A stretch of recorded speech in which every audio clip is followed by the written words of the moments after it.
হয়ে যায়, বড় হয়ে যাওয়ার পরে ছেলে সন্তানের ভালো লাগে না, মা বাবা ভালো লাগে না। কিন্তু আপনাকে যখন লালন পালন করেছে আপনার বাবা মা কখনো আপনাকে বেশি ভুলে পাবে নাই, ঠিক কিনা?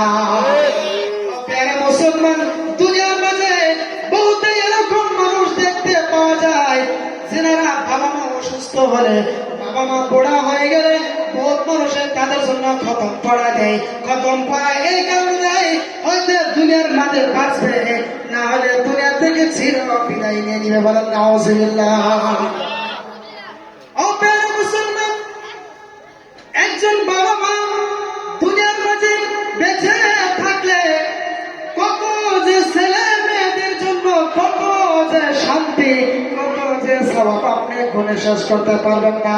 কেমন করে আল্লাহ নবী দুজাহানের বাদশা উম্মতের কান্দের নবী সাল্লাল্লাহু আলাইহি ওয়াসাল্লাম ডেকে ডেকে বলে, ও আমার সাহাবারা তোমরা উম্মতেরা, ও উম্মত উম্মত শোনো, ও আমার উম্মতেরা তোমরা ভালোভাবে শুনে নাও। যখন তোমরা বাড়ির মাধ্যমে থাকো তোমাদের বাবা মাকে এক নজর দেখতে পারো, তোমার এক নজর দেখার কারণে আল্লাহ রাব্বুল আলামিন তোমার আমল নামার মাধ্যমে একটি কবুল হজের সওয়াব লিখে দেয়। বলেন সুবহানাল্লাহ। নারে তাকবীর, নারে রিসালাত।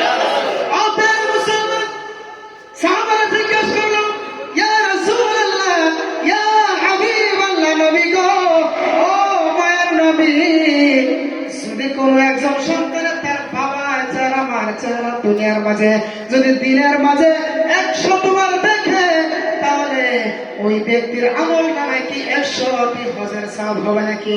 আমার আপনার নবী দুজাহানের বাদশা উম্মতের কান্দের নবী ডেকে ডেকে বলে, আল্লাহু আকবার। নাম ক্বালা আল্লাহু আকবার ওয়া আতিয়াবু।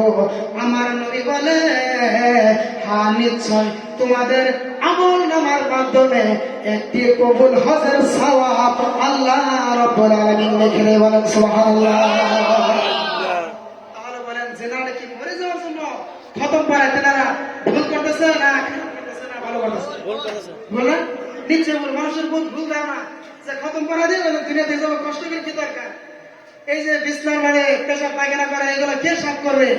এইটা তেনারা ঘুষ মনে করে, মাথার বুঝা মনে করে, কিন্তু এটা জানে না যে একজন বাবা একজন মা দুনিয়ার বেঁচে থাকলে এক নজর দেখলে তার আমল নামার মাঝে আল্লাহ রাব্বুল আলামিন একটি কবুল হজের সওয়াব লিখে দেন। সুবহানাল্লাহ। আর জোরে বলেন সুবহানাল্লাহ। মা বাবার খেদমত করো ভুল করিও না, সবাই মা বাবার খেদমত করো ভুল করিও না। কোন রকম বাবা মাকে, কোন রকম বাবা মাকে কষ্ট দিও না, মা বাবার খেদমত করো ভুল করিও না। বলেন মা বাবার ভুল করিও না। তোমার কোনো বেমার হলে আল্লাহর কাছে মায়ে বলে, তোমার কোনো বেমার হলে আল্লাহর কাছে মায়ে বলে, আমায় তুমি নিয়ে যাও গো, আমায় তুমি নিয়ে যাও গো, সন্তান নিও না। মা বাবার খেদমত করো না। বলেন মা বাবার খেদমত করো ভুল করিও না।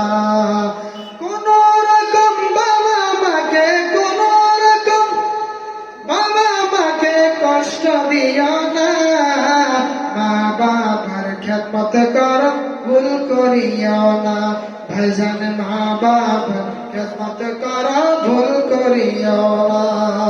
আল্লাহুম্মা সাল্লি আলা মাওলানা মুহাম্মাদ ওয়া আলা আলি মাওলানা মুহাম্মাদ। মুসলমান, মা বাবার খেদমত করলে দুনিয়ার মাঝে শান্তি এবং কবরের মাঝেও শান্তি। বলেন সুবহানাল্লাহ। কেমন ভাবে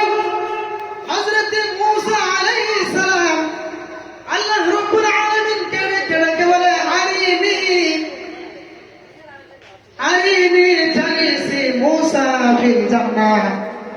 রব্বুল আলামিন তুমি আমার জান্নাতের সাথী কে হবে আমাকে দেখায় দাও, বলেন সুবহানাল্লাহ। হযরত মুসা আলাইহিস সালাম বলেন যে আমার জান্নাতের সাথী কে হবে, রব্বুল আলামিন তুমি আমাকে দুনিয়াতে দেখায় দাও, বলেন সুবহানাল্লাহ।